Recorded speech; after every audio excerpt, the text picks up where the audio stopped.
بسم الله الرحمن الرحيم.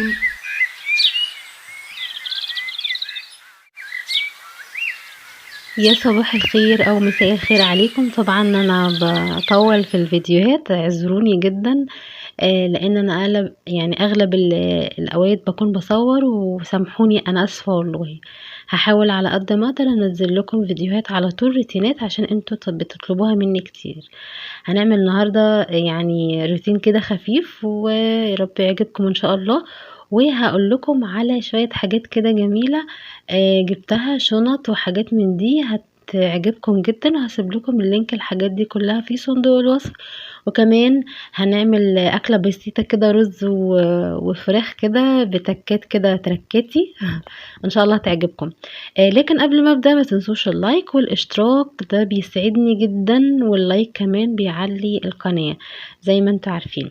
هنبدا بقى بالتنظيفات النهارده، ونبدا كده ونقول بسم الله.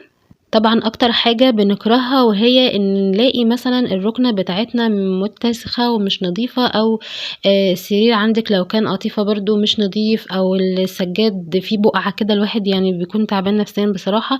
طب انا هقول لكم على تجربتي مع الفوطة والصابونة دي، وان شاء الله هتعجبكم جدا لانها عجبتني بجد.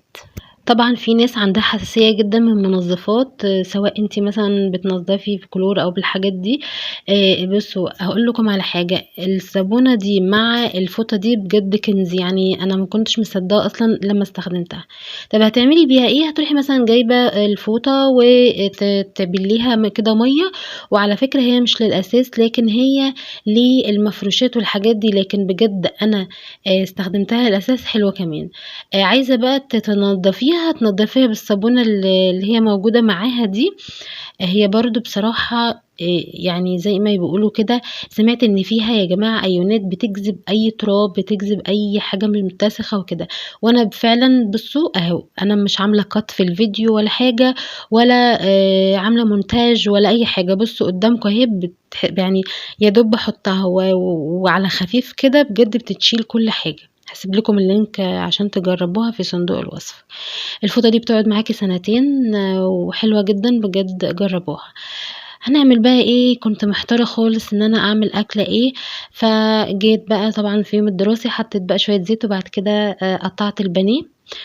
كان عندي فراخ كده، صدور فراخ وكده، فحمرتهم كده بسرعة وشوحتهم في شوية زبدة مع زيت، وحطيت عليهم شوية فلفل اسمر. بجد إن انا عايزاكم تجربوها، يعني دي وصفة ماما اصلا يعني المهم لما رحت لماما قالت لي يعني دقت عندها الفراخ دي وبجد عجبتني. قالت لي حطي ايه بقى في الخلاط؟ طماطم مع بصل مع شوية كركم عشان تديك اللون ده، وشوية كاري وشوية بهارات فراخ ومرق الدجاج وفلفل اسمر وكمون، وكل البهارات اللي انت حباها حطيها وتبلي بيها الفرخة. حتى لو انت مش متبلة، يعني انت لو مستعجلة ومش وعايزة فراخ متبلة حلو، بجد انصحك تجربيها.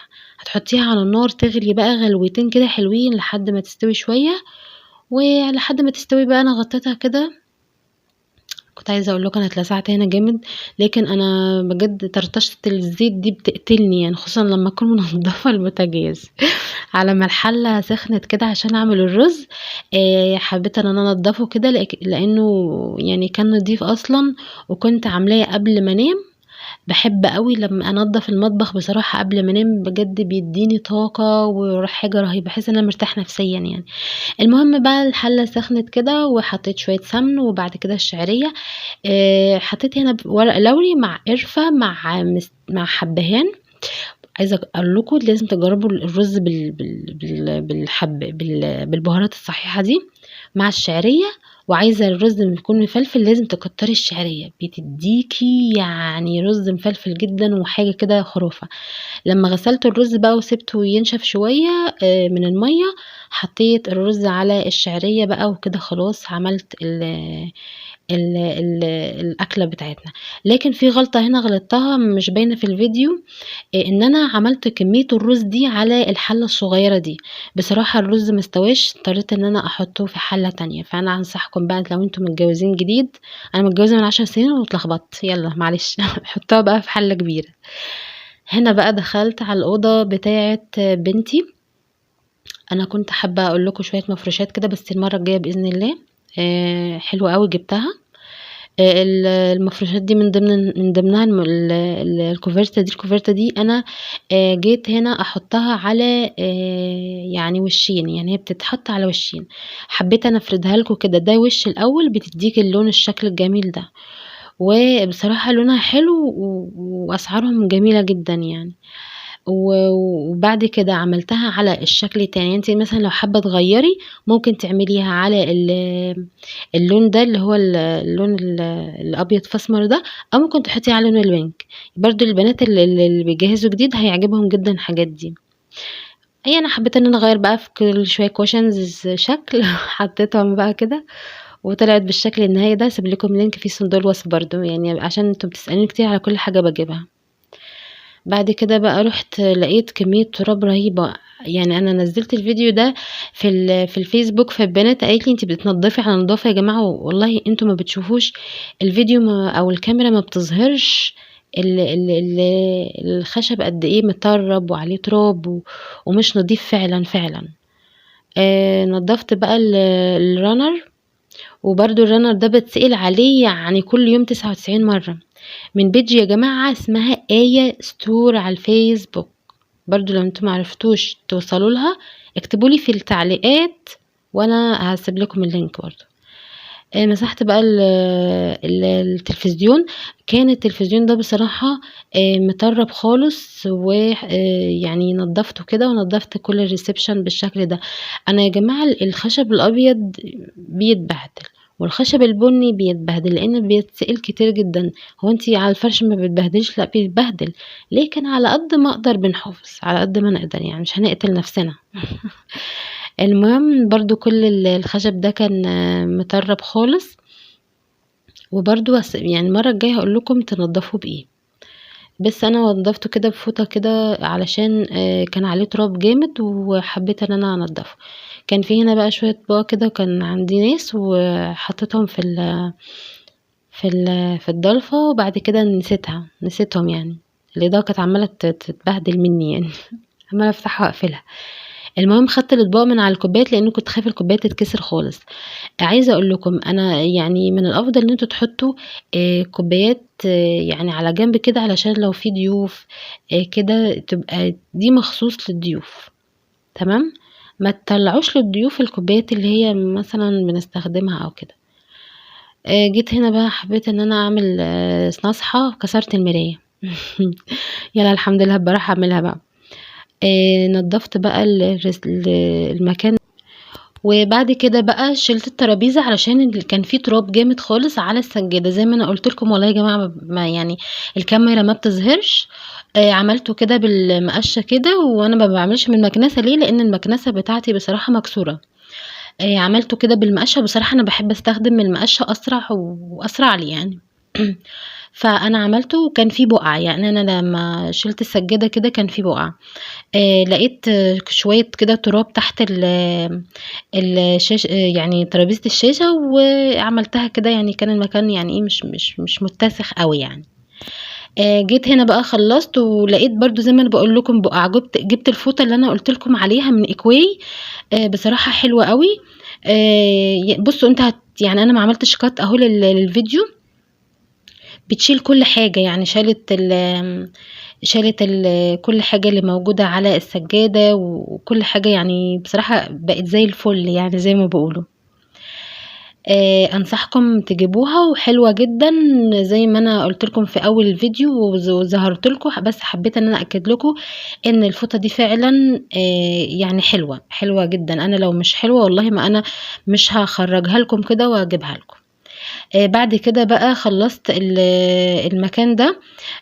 وحطيت بقى الترابيزة تاني، وحطيت بقى كل حاجة مكانها. ولقيت بقى برضو في السجادة التانية دي يا جماعة حافظة. الحافظة دي عايزة اقول لكم بتسأل عليها 3000 مرة في الاسبوع يعني. السجادة دي كانت من ام يوسف، لكن انا لاحظت ان هي ما عندهاش نفس الشكل، يعني كل ما حد يسألها ما يعني الشكل ده مش موجود، لكن هي عندها اشكال كتير جدا. لو عايزين برضو اللينك اكتبولي في التعليقات وهسيب لكم كل حاجة ان شاء الله. المكان ده برضو كان متبهدل خالص، بصوا اهو زي ما انتوا شايفين اهو. تحسوا ان هو ما كانش في حاجة، بس انتوا شايفين اهو بصراحة كان متبهدل جامد يعني. على الرغم ان انا محافظة على المكان ده خالص، وبسيبه مثلا للمدرسين، للضيوف، على قد ما اقدر يعني بحافظ عليه. وخصوصا السجاد الفاتح بصراحة ما بي يعني مش عايز بهدلة كتير. لاحظت برضو شوية بقع هنا، برضو عملتها بفوطة اكواي وشالت الحاجة خالص. بصي يا بنات، تستخدموها ان انتوا تحطوا شويه ميه كده زي ما انا قلت لكم وبس يعني، وتعصريها كده وخلاص على كده. خلصت كده الريسبشن على خير الحمد لله، لانه بياخد مني وقت جامد، وكمان انا مش ظهرته او ما عملتوش قوي، لكن حبيت ان انا اعمله كده بسرعه علشان كان مطرب خالص. وخلصته كده قدامكم اهو، حطيت الفازه والحمد لله كده خلص على خير. ما تنسوش يا بنات اللينكات في صندوق الوصف، وكمان تابعوني على الفيسبوك، بنزل هناك ريلز يعني او فيديوهات كده قصيرة هتعجبكم جدا في الستوريز ان شاء الله. ويلا نشوف الشنط مع بعض. يعني تظهر جمالها لانها بجد في الحقيقة احلى من الصور بكتير. عايزه اقول لكم ان الماتيريال بتاعتها تجنن، والحاجات دي كلها براند، في بس حاجات منها مصري، لكن بجد كل الحاجات سواء براند او مصري بجد حاجات تجنن. وعلى ضمانتي شفتوا من جوه عامله ازاي. الشنط دي يا بنات سواء مصري او براند بجد الماتيريال بتاعتها عالية جدا. هتلاقوا الشنط دي في جروب لودا يونس. خلود يا بنات هناك بجد ما بتجبركيش اصلا ان انت تاخدي شنطة، يعني مثلا انا لو خدت منها شنطة ما بتجبركيش ان انت تاخدي شنطة قبل الاستلام، ممكن تعايني الشنطة كمان قبل الاستلام.